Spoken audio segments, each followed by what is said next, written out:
When you think about businesses that are selling through the roof, like aloe or skins, sure, you think about a great product, a cool brand, and brilliant marketing. But an often overlooked secret is actually the businesses behind the business, making selling and for shoppers, buying simple. For millions of businesses, that business is Shopify. Nobody does selling better than Shopify. With Shop Pay, that boosts conversions up to 50%, meaning way less carts are going abandoned and way more sales happening.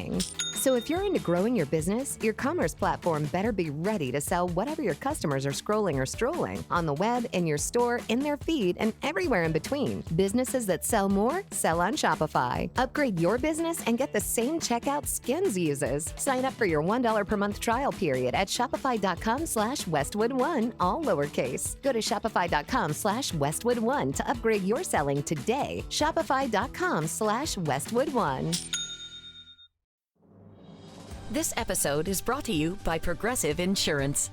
You chose to hit play on this podcast today. Smart choice. Progressive loves to help people make smart choices. That's why they offer a tool called Auto Quote Explorer that allows you to compare your Progressive car insurance quote with rates from other companies. So you save time on the research and can enjoy savings when you choose the best rate for you. Give it a try after this episode at Progressive.com. Progressive Casualty Insurance Company and Affiliates. Not available in all states or situations. Prices vary based on how you buy. AI agents are everywhere, automating tasks and making decisions at machine speed. But agents make mistakes. Just one rogue agent can do big damage before you even notice. Rubrik Agent Cloud is the only platform that helps you monitor agents, set guardrails, and rewind mistakes, so you can unleash agents, not risk. Accelerate your AI transformation at Rubrik.com. That's RUBRIK.com.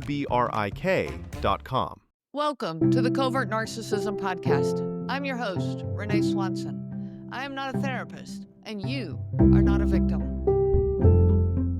Today, we are talking about what it's like to live with an inflatable clown.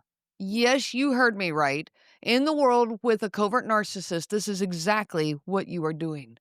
Now imagine this. You live in a house with a giant inflatable clown. It's colorful, dramatic, unstable, takes up too much space, and it constantly leaks air.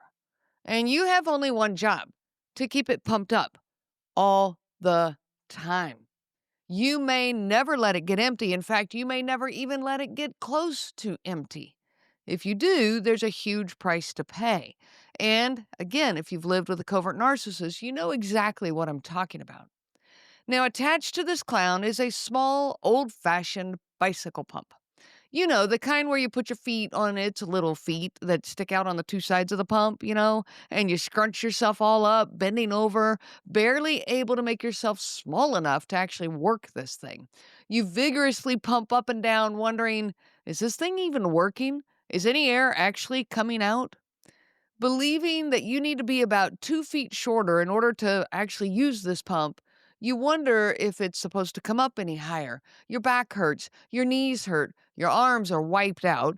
You've tried multiple positions to be efficient, and yet this is taking forever. This is the pump that is attached to your giant inflatable clown, and you have only one job, to keep that clown pumped up. Welcome back to the Covert Narcissism podcast, where we talk about the exhausting, confusing, and occasionally comical reality of trying to keep someone else emotionally inflated without completely deflating yourself, which, by the way, is an impossible task. Welcome back to the Covert Narcissism podcast, where we talk about the exhausting, confusing, and occasionally comical reality of trying to keep someone emotionally inflated, someone who has a slow, invisible leak in their system, and somehow it's your job to keep them standing tall and to do this without completely deflating yourself, which, by the way, is an impossible task. Now, you didn't sign up for this circus, but somehow here you are. And at first, you didn't even realize you were holding this pump. You just thought you were being kind, supportive, and loving. A decent partner. But over time, you notice that if you don't keep pumping, that clown starts to sag. The face droops, the energy droops, and suddenly you're met with guilt trips, silent treatment, criticism, those wounded puppy eyes that say, "Why don't you love me anymore?" And by the way, over time, this will turn to anger or can turn to anger. It may just stay in this victim mode. It does play out multiple ways. So what do? You work your pump. Everything will be okay so long as I do my job. It is my job, to make sure dinner's on time, to make sure the house is cleaned up, to make sure they feel appreciated and loved, so long as I pump him or her up. So off you go. You say the reassuring words. You apologize for things you didn't do. You cancel your plans to accommodate their schedule. You keep the peace. Because heaven forbid that clown deflates. If it even gets down to 75%, bad things start happening. Well, we can't let that happen. Nope. You got to work the pump. Now, here is one really big problem with this. This clown leaks. Always. It has this mysterious slow leak. You can't find the leak. You can't hear it. You can't see it. You try to put soapy water around the clown so you can find this leak, but no matter how hard you try, this leak cannot be pinpointed. It's invisible, but it's clearly there. Now, you can have a very full and happy clown one minute and turn right around the next, and there's droopy shoulders and a saggy head. It's like you can't take your hands off that pump for even a second. Yet, no matter how much air you pump in, how much reassurance, attention, admiration, or sacrifice, it will never stay full. That leak, that's their fragile ego. It's that chronic insecurity, the unhealed shame that they refuse to face, this insatiable need for your admiration and attention. You can't patch it. You can't fix it. You can only exhaust yourself trying to keep up with it. So here is how your day goes. You wake up beside the clown, and before your eyes even open, your brain is already scanning. How's the air pressure today? Are we still perky? Or are we starting to droop? If the clown is smiling, you think, okay, maybe today's going to be good. You stretch, you yawn. Oh, wait a minute. What is that sound? No. Don't start already. You quietly roll out of bed. Trying not to disturb the clown's delicate air equilibrium, you make it to the kitchen, you pour yourself a cup of coffee, and then you hear it.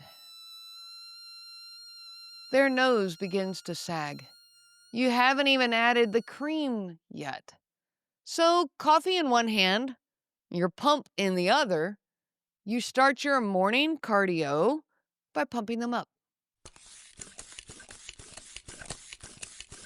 Pumping air like you're training for the Clown Olympics, whispering little affirmations as you go. Good morning. You're amazing. You're so misunderstood. I hope today is a great day. And no, of course, I didn't mean that tone. When I said good morning, I meant good morning.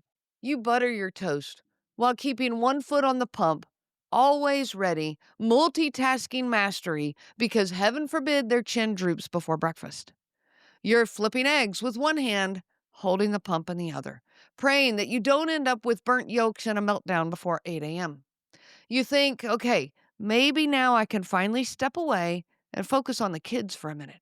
So you turn your attention to helping them. They got to find their shoes, pack their lunches, fix their hair, answer 100 questions. But just like that, down go the arms. The clown's head sags to one side, eyes flat, the full tragic look. So you drop the hairbrush and sprint back to that pump. Pump, pump, pump. Crisis averted for now. You glance at the clock. You're running late, but you got to get these kids to school. So you jump in the car and you take off, hoping and praying when you get back that the equilibrium in the air and the clown is okay. You return and magically things seem okay for a minute. Oh, maybe I can even grab a quick shower. So you dart off. You wash in record time, 5 minutes tops, and then you hurry back out, dripping wet, to check on the clown's status.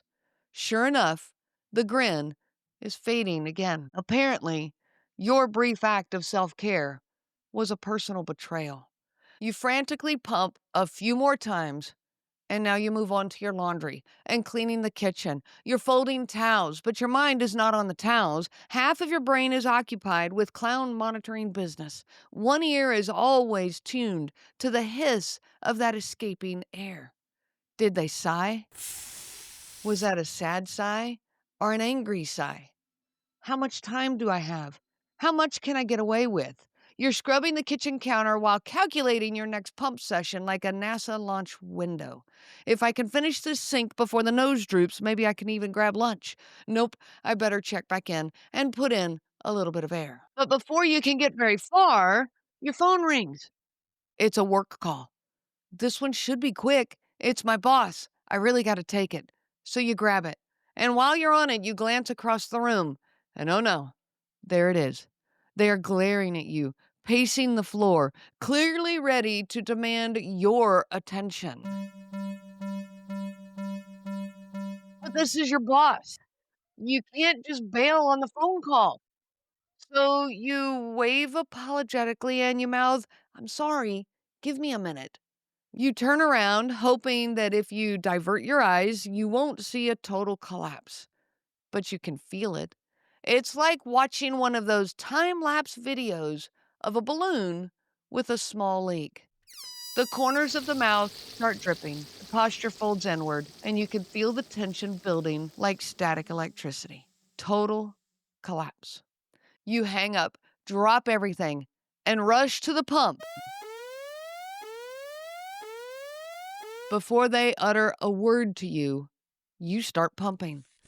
How is my wonderful partner? Can I pour you a cup of coffee? You're amazing. I'm so sorry that my call took so long. In fact, I'm so sorry for whatever you need me to be sorry for. I think the world of you. You have all of my attention and love now. What you're really thinking is, please don't go flat on me right now. I still have to finish a report, answer emails, pick up the kids, take them to get haircuts, cook dinner, help with homework, and get everyone in bed. You want to know how I really feel?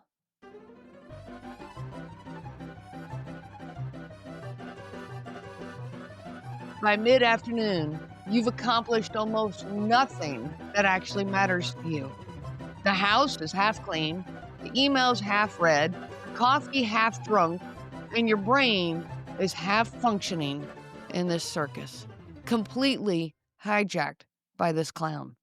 You can't focus, you can't finish a task, you can't remember what peace feels like, because part of your attention is always tethered to that clown, like a little emotional monitor in your head. Air pressure, critical, proceed to pump immediately. Nothing gets your full attention anymore. Not your kids, not your job, not your hobbies, not even your own thoughts.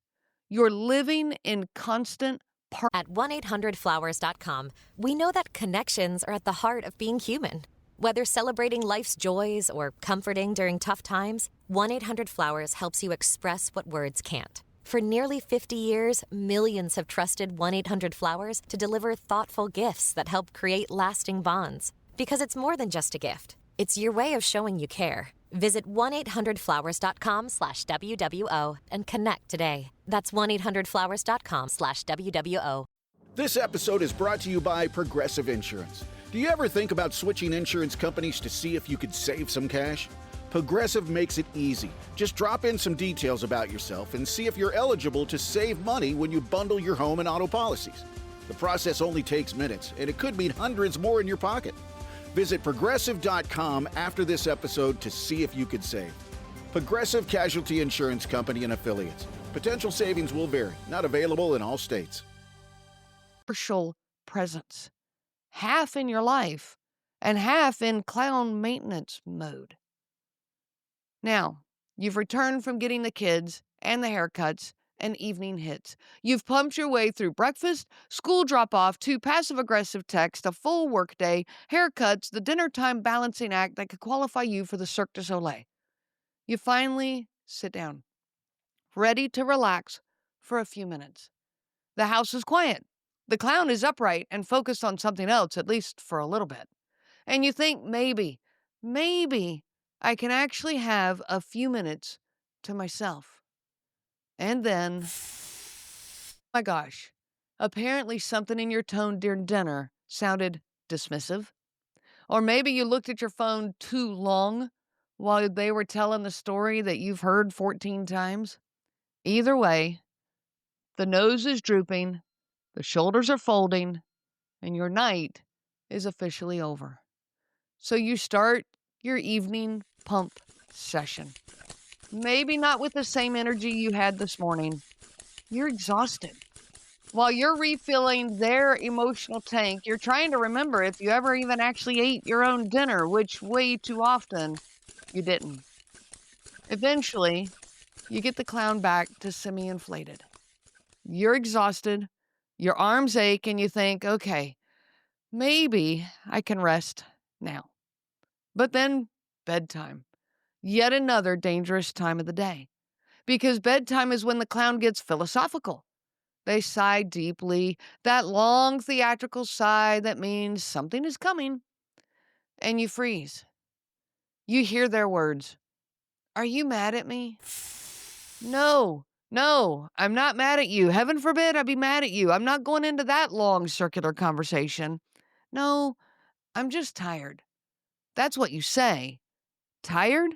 More like drained, depleted, exhausted, bone-weary, soul-tired, emotionally wrung out, mentally foggy, physically heavy, overextended, underslept, heart-numb, patience-starved, energy bankrupt, eyelids cemented, spirit flat, running on fumes, kind of tired.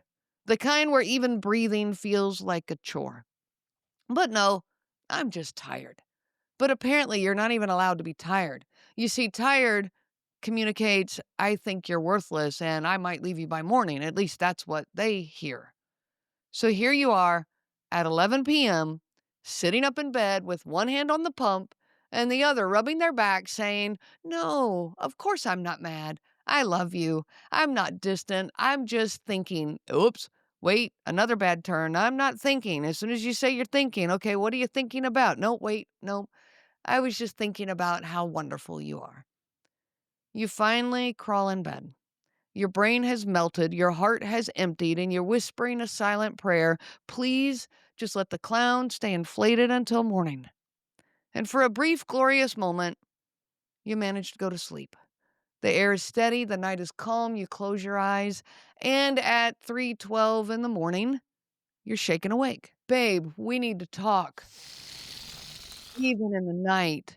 Apparently, they had a dream that you were pumping air into someone else's clown. Well, now you're wide awake, frantically trying to fix the emotional fallout of an imaginary event that happened in their subconscious. But yet, here you are, pumping again. You grab the pump with trembling hands, half asleep, whispering, no, it wasn't like that. It was just a dream. You're my only clown. By sunrise, you are spent. Your arms are jelly, your mind's a fog, and the clown? Well, it's smiling again. Hey, good morning, beautiful. Like nothing ever happened. Like life is wonderful and you should be so incredibly happy to see them. Oh my gosh, you've done it. You've survived another day at the circus.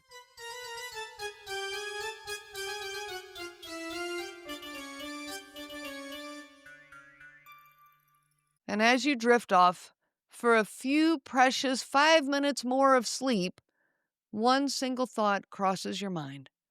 I want to run this pump over with my car. That's the day in a life with a clown. You become an expert in clown monitoring and bicycle pumping. Part of your brain is always scanning their air pressure. No wonder you're exhausted. No wonder you're empty. No wonder your brain doesn't work anymore. You live in a constant state of emotional triage, juggling your life, your responsibilities, and your clown's fragile sense of self-worth. It's absurd, isn't it? You end up tiptoeing through your own home, guarding your tone, calculating your timing, rationing your affection, all to keep this clown from deflating. Until one day you realize that you've been pumping for so long, you don't even remember what your own air feels like anymore. There comes a moment, and every survivor knows it, when your arms are just done. You've pumped until your hands ache, your shoulders burn, and your soul feels hollow. You're tired of being the life support system for someone else's ego, an ego that leaks no matter how much air you pour into it. When you stop pumping, it's a strange kind of freedom, equal parts terrifying and freeing at the same time. You've spent years believing that your value came from how well you could keep someone else standing. But when you finally drop that pump, the world doesn't actually end. At first, the silence feels deafening. You've lived with the constant hiss and whish and emotional noise for so long that quiet almost feels wrong. The clown deflates and the room feels empty, but slowly you realize that the empty space isn't a loss. It's the oxygen that you've needed so badly. For the first time, you can breathe again, deep, full, steady breaths. You fill your own lungs with air now. And you realize that the only person who ever truly ran out of air was you. And that's when it hits you. The only pump you were ever meant to be operating is your own. You were built with your own source of air, your spirit, your energy, your peace. That pump was never meant to keep someone else alive. And here's the truth. The only person that can truly operate a pump is themselves. You can't breathe for them. You can't grow for them. You can't inflate their self-worth for them. You can love them. You can wish for their healing, but you can't be their oxygen. When you stop pumping for others, it's not cruelty. It's clarity. It's choosing to stop suffocating yourself so someone else can appear whole. It's realizing that love isn't about keeping someone else inflated. It's about breathing freely side by side. You were never broken. You were just out of breath. And now you finally get to inhale again. There's a strange adjustment after you set that pump down. At first, you keep reaching for it out of habit. But slowly, your hands stop twitching. Your body stops tensing. You realize you don't need a pump anymore. You're not responsible for maintaining someone else's emotional air pressure. You were never meant to live on standby, ready to rescue their mood. Now you get to wake up without scanning for leaks. You get to breathe, to live, to exist without pumping. And that right there is peace. I wish you so much peace on your journey of healing. You have been listening to the Covert Narcissism podcast, where we break apart the insidious nature of these incredibly destructive and infinitely frustrating individuals. If you are caught up in this crazy-making relationship and drowning in self-doubt, guilt, or rumination, please reach out to me anytime. I offer individualized live coaching in both group and individual settings. We can find the right program for you. You do not need to go through this alone. You can find all of that information on my website at covertnarcissism.com. You can also reach out to me by email at Renee, RENEE, at covertnarcissism.com. I do look forward to hearing from each and every one of you. Remember, I am not a therapist, and you are not a victim. I am a coach, and you are a survivor. The information provided by Renee Swanson, Covert Narcissism Podcast, and CNG Life Coaching is for educational purposes only and is not to be used for diagnosis purposes. It is not intended to be a substitute for clinical care. Please consult a healthcare provider for guidance specific to your case. This material discusses narcissism in general. Renee shares stories from her personal experience as well as from those that she has worked with for several years. Her material does not claim that any specific person has narcissism and should not be used to refer to any specific person as having narcissism. Permission is not granted to link to or repost this material to support an allegation or support a claim that any specific person is a narcissist. That would be an unauthorized misuse of the material and the information provided. Thank you. Nothing brings us together like Eggland's best eggs. Always so fresh and delicious, plus superior nutrition like 6 times more vitamin D, 10 times more vitamin E, and 25% less saturated fat compared to ordinary eggs. For us, it's eggs any style, as long as they're the best. Eggland's best. Better taste, better nutrition, better eggs. Visit egglandsbest.com to learn more. 'Tis the season of gifting and halls to deck, and the Who's and Who Newville were in love with new tech. Where can we find Sonos and Samsung and Nintendo, they shouted. Would they find it in one place? This they questioned and doubted. When suddenly a Who yelled, Walmart's the place to start! And each Who added headphones, TVs, and games to their carts. With Walmart, their shopping was done in a flurry. They cried out, Who knew? And ordered their gifts in a hurry. Shop the latest tech gifts in the Walmart app. At Capella University, learning online doesn't mean learning alone. You'll get support from people who care about your success, like your enrollment specialist who gets to know you and the goals you'd like to achieve. You'll also get a designated academic coach who's with you throughout your entire program. Plus, career coaches are available to help you navigate your professional goals. A different future is closer than you think with Capella University. Learn more at capella.edu. Here for the Lowe's early Black Friday deals? You're right on time for some of our biggest savings. We're talking up to 50% off select major appliances, plus up to an extra 25% off when you bundle select major appliances. Holiday lights going up soon? Select ladders are up to 50% off right now. Get Black Friday prices without the Black Friday crowds. Lowe's, we help, you save. Valid through 11/19. Selection varies by location. Select locations only. While supplies last. See Lowe's.com for more details.